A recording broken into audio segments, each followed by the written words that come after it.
ಗುರುಜಿ, ವಿರಾಮಕ್ಕೆ ಮುನ್ನ ಹೇಳ್ತಿದ್ರಿ ಋಣವನ್ನ ಹೇಗೆ ತೀರಿಸ್ಕೋಬೇಕು, ಹಾಗೆ ಕಾಳಸರ್ಪ ದೋಷವನ್ನ ಎಷ್ಟು ವರ್ಷಕ್ಕೆ ಒಮ್ಮೆ ಮಾಡಿಸ್ಕೊಳ್ತಾ ಇರಬೇಕು ಅಂತ ಹೇಳ್ತಾ, ಹಂಗೆ ಕೊನೆಯ ವಿಭಾಗ ನಮ್ಮ ಸಂಸ್ಕಾರಗಳ ವಿಭಾಗದಲ್ಲಿ ಏನ್ ಹೇಳ್ತಿದ್ದೀರಾ? ಹೇಳ್ತೀನಿ. ಇವತ್ತಿನ ದಿವಸ ಈ ಕಾಳಸರ್ಪ ದೋಷವನ್ನ ನೀವು ಫಸ್ಟ್ ಆಗಿ ಯಾರಿಗಿರ್ಲಿ ಯಾರಿಗೆ ಹೋಗ್ಲಿ, ಯಾವ ಕಾಲಕ್ಕೆ ನಮಗಿದೆ ನಮ್ಗೆ ಯಾರಿಗೂ ಹೇಳಿಲ್ಲ ಅನ್ನೋದು ತಿಳ್ಕೊಬೇಡಿ. ನಿಮ್ಮ ಋಣ ತೀರಬೇಕು, ನಿಮಗೆ ಎಂಥ ರೀತಿಯಾದ ಕಷ್ಟ ಇರಲಿ, ಮನೆಯಲ್ಲಿ ಆರ್ಥಿಕ ಪರಿಸ್ಥಿತಿ ಆಗಲಿ, ಯಾವುದೇ ಆಗಲಿ. ಯಾಕೆಂದರೆ ಒಂದು ಅರ್ಥ ಮಾಡ್ಕೊಂಬಿಡಿ, ಮನುಷ್ಯ ಹುಟ್ಟೋದೆ ಹಾವಿನಿಂದ. ಅಂದರೆ ಪ್ರತಿಯೊಬ್ಬ ಮನುಷ್ಯನ ಜನನ ರಾಹುವಿಂದಾನೆ. ರಾಹು ಅಕಸ್ಮಾತ್ ಎಸ್ ಅಂದ್ರೇ ಕೇತು ಬಾಲದಿಂದ ನಾವು ಹುಟ್ಟುತ್ತೀವಿ ಅಂತೆ. ರಾಹು ಚೆನ್ನಾಗಿಲ್ಲದೆ ಇದ್ದರೆ, ಹಾವಿನ ಆಶೀರ್ವಾದ ಇಲ್ಲದೆ ಇದ್ದರೆ, ಪಾತಾಳ ಲೋಕದಲ್ಲಿರ್ತಕ್ಕಂಥ ಸಂಚರಣೆ ಇದ್ದರೆ ಹೆಣ್ಣಿಗೆ ಗರ್ಭಧಾರಣೆ ಆಗೋದೇ ಇಲ್ಲ. ಬರೆದಿಟ್ಕೊಂಬಿಡಿ. ಯಾವ ಕಾಲಕ್ಕೂ ಇದನ್ನು ನೀವು ತಲೆ ಭಾಗದಿಂದ ಬಂದಿರತಕ್ಕಂಥ ಸೀಕ್ರೆಟ್ನ ಬಿಟ್ಟುಬಿಟ್ರೆ ಹೋಯ್ತು. ಅದಕ್ಕೆ ಎಲ್ಲವನ್ನೂ ತಿಳ್ಕೊಂಬಿಡ್ಬೇಕು, ನೀವು ತಲೆಗೆ ಹಾಕೊಂಡ್ಬಿಡ್ಬೇಕು. ಇವನೇ ಅಕ್ಕಿಯನ್ನು ಕೊಡ್ತಾನೆ, ಇವನೇ ವಿಶೇಷವಾಗಿ ಎಣ್ಣೆಯನ್ನು ಮಾರ್ತಾನೆ. ಅಂದರೆ ಪ್ರತಿಯೊಬ್ಬರು ಅವರವರ ಕೆಲಸವನ್ನು ಅವರವರೇ ಮಾಡಬೇಕು. ಆ ಜೀವನಾರ್ಥ ಕಾಮನ್ ಸೆನ್ಸಲ್ಲಿ ಪ್ರತಿಯೊಬ್ಬನಿಗೂ ಬರ್ತಕ್ಕಂಥ ರಾಹುಕೇತು ದೋಷಗಳನ್ನು ಪ್ರತಿಯೊಬ್ಬ ಮನುಷ್ಯ ಹುಟ್ಟಿರೋದೇ ಹಾವಿನ ಮುಖಾಂತರವೇ. ಹಾವಿನ ಋಣ ಇದ್ದರೆ, ಹಾವಿನ ಆಶೀರ್ವಾದ ಇದ್ದರೆ, ಸುಬ್ರಹ್ಮಣ್ಯ ಅನುಗ್ರಹ ಇದ್ರೇ ಗರ್ಭಧಾರಣೆ ಆಗೋದು ಸ್ತ್ರೀಗೆ ಮೊದಲಾಗಿ. ಯಾಕೆಂದರೆ ವಿಜಯ ವೀರ್ಯ ಆರೋಗ್ಯ ಪ್ರಾಪ್ತಿರಸ್ತು ಅಂತ ಹೇಳಿ ಆಶೀರ್ವಾದ ಮಾಡುವಾಗ ಪುರುಷಾರ್ಥವನ್ನು ಕೊಡ್ತಕ್ಕಂಥ ಆ ವೀರ್ಯವರ ಅನುಗ್ರಹವನ್ನು ಕೊಡೋದೇ ಸಾಕ್ಷಾತ್ ಸರ್ಪ. ಅದಕ್ಕೆ ಹಾವು ಯಾವತ್ತೂ ತಿಳ್ಕೊಳ್ಳಿ, ಪ್ರತಿ 1.5 ತಿಂಗಳಿಗೆ ಹಾವು ವಿಷವನ್ನು ಕಕ್ಕತ್ತೆ. ತನ್ನ ವಿಷವನ್ನು ಕಕ್ಕೋ ಸಮಯದಲ್ಲಿ ಅದಕ್ಕೆ ರೋಷ ಬರುತ್ತೆ. ಆ ಸಮಯದಲ್ಲಿ ಪ್ರತಿ 2.5 ವರ್ಷಕ್ಕೆ, ಅಂದರೆ ಪೂರ್ತಿಯಾಗಿ 2.5 ವರ್ಷ ಕಾಲಕ್ಕೆ, 2.5 ತಿಂಗಳ ಕಾಲಕ್ಕೆ ಅದು ಚರ್ಮವನ್ನು, ತನ್ನ ಪರೆಯನ್ನು ತೆಗೆಯುತ್ತೆ. ಆ ಚರ್ಮ ಪರಿವರ್ತನೆ ಮಾಡ್ಕೊಂತ ಹಾವಿಗಿರ್ತಕ್ಕಂಥ ಋಣ, ಯಾರು ವಿಶೇಷವಾಗಿ ಮಕ್ಕಳು ಇಲ್ಲವೋ ಆ ಪರೆಯ ಮುಖಾಂತರ ಫಲ ಏನಂತ ಹೇಳುತ್ತೆ ಗೊತ್ತಾ? ಆ ಪರೆಯನ್ನು ಹಾವಲ್ಲಿ ವಿಶೇಷವಾಗಿ ಹಾಲಲ್ಲಿ ಕಳಿಸಿ ಅದನ್ನು ಯಾವ್ದಾದ್ರು ಒಂದು ಸ್ತ್ರೀಗೆ ಕೊಟ್ಟರೆ ಖಂಡಿತ ಮಕ್ಕಳಾಗ್ತಾರೆ. ಎಷ್ಟು ಜನಕ್ಕೆ ಇದು ವಿಶೇಷವಾಗಿ ನಡೆದಿರ್ತಕ್ಕಂಥ ಘಟನೆ, ಹಳ್ಳಿಯವ್ರಿಗೆಲ್ರಿಗೂ, ವಿಶೇಷವಾಗಿ ಹಳೆಯವರು ಇರ್ತಕ್ಕಂಥವ್ರಿಗೆ ಗೊತ್ತೇ ಇರುತ್ತೆ. ಅದಾದ ಮೇಲೆ ನಮ್ಮ ಸಂಸ್ಕಾರಕ್ಕೆ ಬರೋಣ. 2ನೇ ಋಣ ತೀರಿಸೋದು ಕಾಯಕವೇ ಕೈಲಾಸ ಅಂತ ನೀವುಗಳ ಹರಕೆ ಹೊತ್ಕೊಂಡಿರೋದು. ಹರಕೆ ಎಷ್ಟು ಜನ ಹೊತ್ಕೊಂಡಿದ್ದೀರ? ಈ ಹರಕೆ ಹೊತ್ಕೊಂಡು ಅದನ್ನು ಏನು ಮಾಡ್ತೀರಾ? ತೀರಿಸ್ತಕ್ಕಂಥ ವಿಧಾನ ಯಾವತ್ತು ತಿಳ್ಕೊಂಬಿಡಿ. ನೀವು ಯಾವತ್ತು ಯಾವ ಹರಕೆಯನ್ನು ಹೊತ್ಕೊಂತೀರೋ 1.5 ವರ್ಷದೊಳಗೆ ತೀರಿಸದೇ ಇದ್ರೆ, ಇಲ್ಲೂ ಅಷ್ಟೇ 1.5 ವರ್ಷ ಅನ್ನೋದು ಪ್ರತಿದಿನ ರಾವು ಕಾಲ ನಮ್ಮನ್ನು ಕಾಪಾಡ್ತಾ ಇರೋದು, ಪ್ರತಿದಿನ ರಾವು ಕಾಲ ನಮ್ಮನ್ನು ಸೂಚನೆ ಮಾಡ್ತಿರೋದು. ಆ ಪ್ರತಿದಿನದ ರಾವು ಕಾಲ 1.5 ಅವರೇ ಜ್ಞಾಪಕ. ಆ ಜ್ಞಾಪಕದಲ್ಲಿ ನಾವು ಮಾಡಬೇಕಾದ ವಿಧಾನಗಳು ಏನು ಅಂದರೆ, ಪ್ರತಿದಿನದ ವಿಶೇಷವಾಗಿರ್ತಕ್ಕಂಥ ಹರಕೆಯನ್ನು 1.5 ವರ್ಷದಲ್ಲಿ ತೀರಿಸದೇ ಇದ್ರೆ ಹರಕೆ ತಲೆ ಮೇಲೆ ಭಾರ ಜಾಸ್ತಿ ಆಗುತ್ತೆ, ಕಷ್ಟಗಳು ಹೆಚ್ಚಾಗತ್ತೆ. ಯಾವ ದೇವರಿಗೆ ಏನು ಆಸೆ ತೋರಿಸ್ಕೊಂಡು ಬಂದ್ಬಿಟ್ಟಿರ್ತೀರೋ ಅವನು ಮಾಡ್ತಾನೆ ಇರ್ತಾನೆ. ಒಂದು ಸಾಧಾರಣ ಮಗುಗೆ ನೀವು ಚಾಕ್ಲೇಟ್ ಕೊಡಿಸ್ತೀನಿ ಎಷ್ಟು ದಿವಸ ಏಮಾರಿಸ್ತೀರಾ? ಹಬ್ಬ ಅಂತ ನೋಡ್ತಾನೆ. 4ನೇ ದಿವಸ ಬಾಯಿ ಮುಚ್ಕೊಂಡು, ಇಲ್ಲ ದೊಡ್ಡ ಹಠ ಮಾಡ್ತಾನೆ, ಇಲ್ಲ ನಿಮ್ಮ ಹತ್ರ ಮಾತಾಡಕ್ಕೆ ಬಿಟ್ಬಿಡ್ತಾನೆ, ಇಲ್ಲದೆ ಇದ್ರೆ ಅವನ ಕೆಲಸ ಅವ್ನು ಮಾಡ್ಕೊತಾನೆ. ಸಾಧಾರಣ ಮಗುನೇ ಅಷ್ಟು ಮಾಡಬೇಕಾದ್ರೆ ಸಾಕ್ಷಾತ್ ದೈವಶಕ್ತಿ, ಆ ಶಕ್ತಿಗೆ ನೀವು ಹೋಗ್ತಕ್ಕಂಥ ವಿಧಾನಗಳು ತಪ್ಪಿಸಿ ಬಿಟ್ರೆ ಖಂಡಿತ ಕಾರಣಾಂತರದಿಂದ ನೀವು ಸಾಲ ಮಾಡ್ತಿರೋ, ಸೋಲ ಮಾಡ್ತಿರೋ.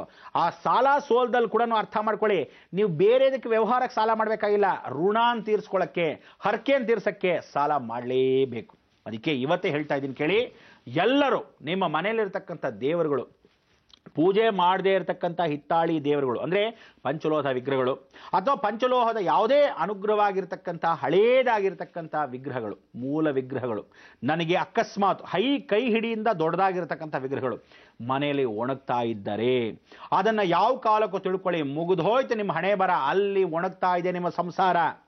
2ನೇದಾಗಿ, ಎಲ್ಲೆಲ್ಲಿ ನಾಗ ಪ್ರತಿಷ್ಠಾಪನೆ ಮಾಡಿಸಿ ಬಂದಿರ್ತೀರ, ಆ ನಾಗ ಪ್ರತಿಷ್ಠಾಪನೆ ಕಲ್ಲುಗಳು ಎಲ್ಲೆಲ್ಲಿ ಒಣಗ್ತಾ ಇರುತ್ತೋ ನಿಮ್ಮ ಸಂಸಾರ ಇಂಚಿಂಚಿಗೆ ಒಣಗ್ತಾ ಇರುತ್ತೆ. ಹಾವುಗಳನ್ನ ಸಂರಕ್ಷಣೆ ಮಾಡತಕ್ಕಂಥ ಯಾರೇ ಪ್ರತಿಷ್ಠಾಪನೆ ಮಾಡಿದ್ರು ಪ್ರತಿ ತಿಂಗಳಲ್ಲಿ ಒಂದು ಸೃಷ್ಟಿಗೆ ಅದಕ್ಕೆ ಹಾಲು ಹಾಕಬೇಕು. ಇಲ್ಲ ಅರ್ಚಕರಿಗೆ ಹೋಗಿ ದುಡ್ಡು ಕೊಟ್ಟುಬಿಟ್ಟು ನಾನು 3 ತಿಂಗಳಿಗಾದರೂ ಬರ್ತೀನಿ, ಅಥವಾ ನನಗೆ ಆಗಲ್ಲ ಕನಿಷ್ಠ 6 ತಿಂಗಳಿಗೆ ಒಂದ್ಸಲಿ ಬರ್ತೀನಿ, ಇಲ್ಲ ವರ್ಷದಲ್ಲಿ 1 ಸಲ ಆದರೂ ಬಂದು ಹೋಗೋಕ್ಕೆ, ನೀನು ಪ್ರತಿದಿನ ಪೂಜೆ ಮಾಡೋಕ್ಕೆ ನೀನು ಅಲ್ಲಿ ಯಾವ ಕಾಲಕ್ಕೂ ಸೌಕರ್ಯ ಮಾಡದೇ ಇದ್ರೆ, ನಾಗ ಪ್ರತಿಷ್ಠಾಪನೆ ಎಲ್ಲಿ ನಾಗಪ್ಪ ಒಣಗ್ತಾ ಇದ್ದಾನೋ ಆ ಕಲ್ಲಿನ ಮುಖಾಂತರವಾಗಿ ಆ ಸೂರ್ಯಕಿರಣ ಎಲ್ಲಿ ಬರ್ತಾ ಇದೆಯೋ ಅದರ ಮೇಲೆ ಯಾವುದಾದ್ರೂ ನಾಯಿಗಳು ಅಶೌಚತೆಯನ್ನ ಮೂತ್ರ ವಿಸರ್ಜನೆ ಮಾಡ್ತು ಅಂದ್ರೆ ಆ ದೋಷ ನಿಮ್ಮ ಮನೆಗೆ. ಕಲ್ಲನ್ನ ಕಿತ್ತಕ್ಕೆ ಕಲ್ಲು ಮೇಲೆ ಕಾಲಿಟ್ಟು ಇನ್ನೊಬ್ಬನು ಅಥವಾ ಕೋತಿ ಅಥವಾ ಏನಾದ್ರೂ ಆ ಶೌಚವನ್ನ ಮಾಡ್ತು ಅಂದ್ರೆ ಆ ಮನೆ ದೋಷಕ್ಕೆ, ಆ ಕಲ್ಲು ಮೇಲೆ ಬರ್ತಕ್ಕಂಥ ದೋಷ ನಿಮ್ಮ ಮನೆಗೆ. ಅಕಸ್ಮಾತ್ ಕಲ್ಲಲ್ಲಿ ಪಾಚಿ ಕಟ್ತಾ ಇತ್ತು ಅಂದ್ರೆ ನಿಮ್ಮ ಮನೆ ಪಾಚಿಗೆ ಯಾವ ಕಾಲಕ್ಕೂ ಚರ್ಮ ವ್ಯಾಧಿ, ಸ್ಕಿನ್ ಸೋರಿಯಾಸಿಸ್, ಅಥವಾ ಯಾವ ಕಾಲಕ್ಕೂ ಶೆಕೆಗಳು ಪ್ರಾರಂಭ ಆಗುತ್ತೆ. ಮೊದಲನೇ ತೋರಿಸೋದೇ ಅವನು ಏನು ಅಂದ್ರೆ ಕೈಯಲ್ಲಿ ಹ್ಯಾಂಡ್ ಸ್ವೆಟಿಂಗ್. ನಿಮ್ಮ ಮಗನಿಗಾದ್ರೂ ಬರ್ಬೋದು, ಮೊಮ್ಮಗನಿಗಾದ್ರೂ ಬರ್ಬೋದು.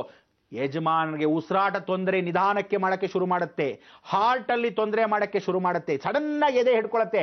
ಅಲ್ಲಿ ಜ್ಞಾಪಕ ಇರಬೇಕು, ಯಾವನೋ ಕಾಲಲ್ಲಿ ತುಳಿದಿರ್ತಾನೆ ಅಥವಾ ಅದ್ರ ಮೇಲೆ ರಂಬೆ ಬಿದ್ದು ಅದು ಸ್ವಲ್ಪ ಸೀಳಿತ್ತು ಅಂದ್ರೆ ನಿಮ್ಮ ಸಂಸಾರದಲ್ಲಿ ತೊಂದರೆಗಳು ಆತಂಕವಾಗಿ ಶುರುವಾಗತ್ತೆ. ಇದೆಲ್ಲ ಗ್ಯಾರಂಟಿ.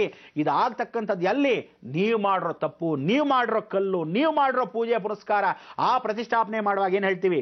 ಅಹಂ ಬ್ರಹ್ಮಾಸ್ಮಿ ಪ್ರಾಣ ಪ್ರತಿಷ್ಠಾಪಂ ಆವಯಾಮಿ ಅಂದ್ರೆ ನಿಮ್ಮ ಮುಖಾಂತರವಾಗಿ ಶಕ್ತಿಯಿಂದ ಬಂದಿರೋದು, ನೀವು ಹುಟ್ಟಿಸಿರೋ ಮಗು ಅದು. ಆ ಮಗು ಒಣಗ್ತಾ ಇತ್ತು ಅಂದ್ರೆ ನಿಮ್ಮ ಸಂಸಾರಕ್ಕೆ ಬರೋ ದೋಷ ಗ್ಯಾರಂಟಿ. ಅದಕ್ಕೆ ಎಲ್ಲೆಲ್ಲಿ ಆ ಸರ್ಪಗಳಿದೆಯೋ, ಎಲ್ಲೆಲ್ಲಿ ನಾಗ ಪ್ರತಿಷ್ಠಾಪನೆ ಮಾಡಿಸಿದ್ರು, ಅದಕ್ಕೆ ವಿಶೇಷವಾಗಿ ಒಂದು ಕಟ್ಟಡವನ್ನು ಕಟ್ಟಲೇಬೇಕು. ಕಟ್ಟಡ ಇಲ್ಲದೆ ಇದ್ರೆ ಅಟ್ಲೀಸ್ಟ್ ಒಂದು ಆರ್ಚ್ ತರ ಮಾಡಬೇಕು. ಅದರ ಮೇಲೆ ಯಾವ ಕಾಲಕ್ಕೂ ಸೂರ್ಯ ರೇಷ್ಮೆಗಳನ್ನು ಒಣಗಬಾರ್ದು. ಅರ್ಚಕನ ಅಕಸ್ಮಾತ್ ಇದ್ರೆ ಅವನಿಗೆ ದುಡ್ಡು ಕೊಡಿ. ಆ ಕಾಸು 4 ಕಾಸು ತಿಂಗಳಿಗೊಂದ್ಸಲಿ ಪೋಸ್ಟ್ ಅಲ್ಲಾದ್ರೂ ಕಳಿಸಿ, ಆ ಅಡ್ರೆಸ್ ಇಸ್ಕೊಂಬನ್ನಿ, ಅವನ ಹಾಲು ಹಾಕಿ. ಯಾಕೆಂದ್ರೆ ನಿಮ್ಮ ಕರ್ತವ್ಯ ನೀವು ಮಾಡ್ತಾ ಇದ್ದೀರಾ ಇಲ್ವಾ ಅಂತ. ನಾ ಕಳಿಸಿದ್ದೆ, ಅವ್ನು ಹಾಕಿದ್ನೋ ಇಲ್ವೋ ಗೊತ್ತಾಗಿಲ್ಲ, ತಪ್ಪದು. ನೀವು ಹೋಗಿ ನೋಡ್ಕೊಂಡ್ ಬರ್ಬೇಕು.